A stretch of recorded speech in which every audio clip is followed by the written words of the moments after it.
We're now joined by the management of Canara Bank, LV Prabhakar, MD and CEO, who just reported his results very recently. Good morning, sir. Welcome to the show.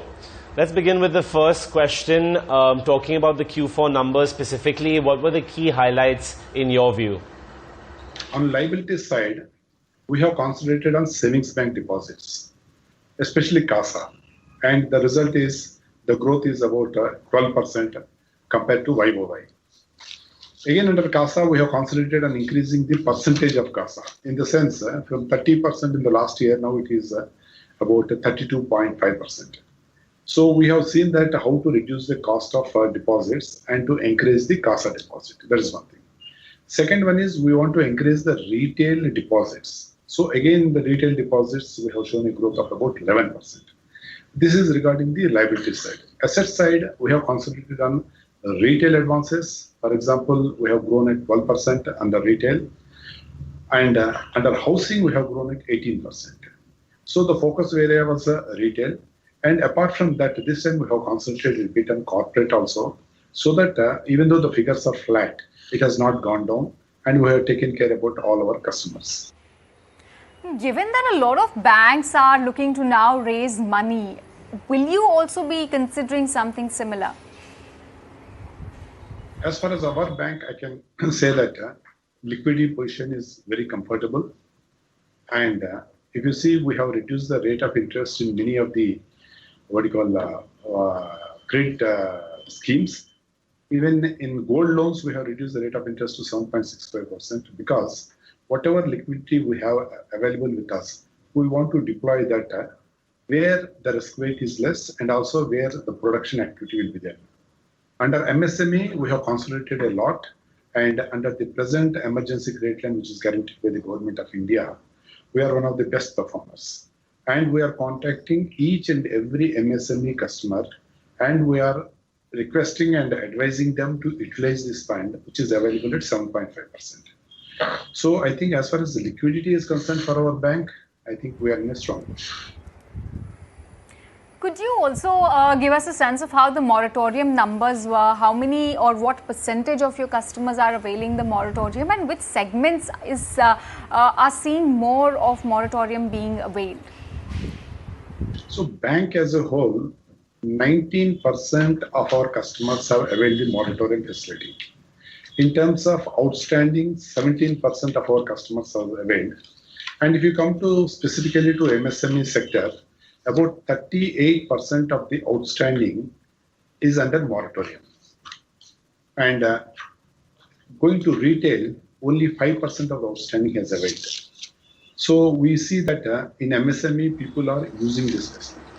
So do you envisage any portion of this moratorium book potentially turning NPA? We have already declared that about 1,880 crores is under hold, for which we have made about 5% provisioning, which comes to about 94 crores. So we are in touch with these customers where the hold is there, and we are in regular touch with them, and we are telling them to avail the other facilities given by Canara Bank, especially Canara Bank COVID support, where we give 10% additional outstanding facility from the bank side, and also the 20% which is being given by the government as 100% government guarantee through the banks. Those things we are encouraging them. So I don't see much impact as far as this outstanding which is under hold. However, yes, we have to be in regular touch with them to see that in September, most of the accounts are given proper hand-holding and support so that they will pay the installments. Okay, all right. So let's move on to some other highlights as well of the quarter. Can you tell us what the credit demand was for Q1 as well, how it shaped up, and which sectors are looking more active? As far as credit demand is concerned, I think I have to bifurcate into retail and then corporate. So you have seen our figures. So retail, we have grown at 12%. So we say that demand is there. And corporate, it is almost flat. It is not negative. It means people have repaid and utilized the funds. Going forward, I think we are expecting a growth of about 7 to 8% as far as credit is concerned. And in the last 3 months, we have already disbursed about 91,000 crores to various sectors of the economy. You know, we've seen the government stakeholders talking about green shoots in the economy. Several companies have also highlighted that. Where are you seeing the quickest recovery, and where do you see enhanced lending opportunity going forward? First thing is MSME. Already the MSME entrepreneurs, they have started their work, and it is the right time for the bankers to assist them in terms of liberalized lending procedure. And second one is we are seeing a bit traction in retail, especially in vehicle segment, and housing loan also inquiries are coming. And going to corporate NBFCs, they are in need of money and we are helping them. Apart from that, nowadays we are getting inquiries regarding some corporates whom they want to avail this emergency credit line, which we have declared as a special scheme under COVID. So I think going forward, MSME will be the sector where there will be attraction, then followed by retail, and then followed by, of course, corporate and NBFCs.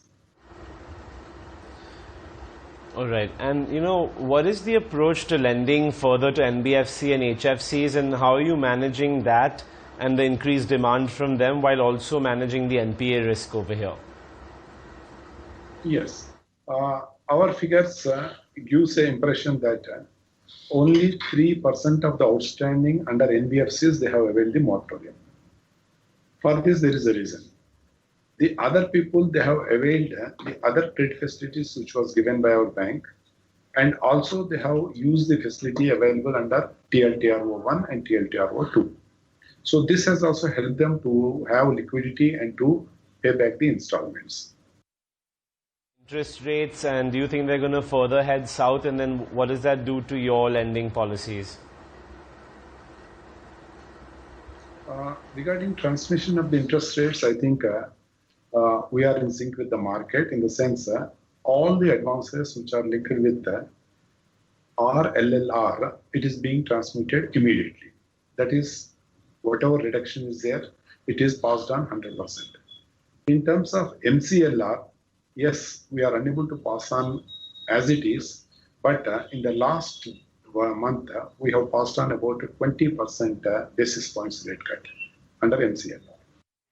Could you also give us some kind of commentary or outlook for recovery and resolutions? How much do you hope to recover this year? And if there are any specific accounts that you're hopeful for where you can see recovery or some kind of resolution coming back?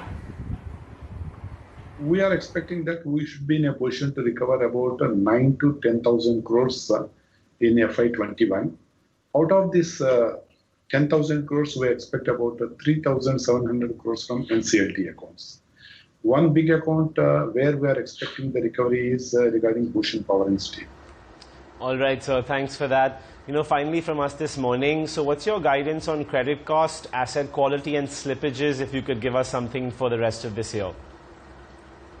For this year, our credit cost was 2.46%, and last year it was double. But we are hopeful that we'll be maintaining the credit cost around 2.5. And regarding the net NPA, as on date, we are at 4.21. I think we'll be maintaining this ratio in the coming days.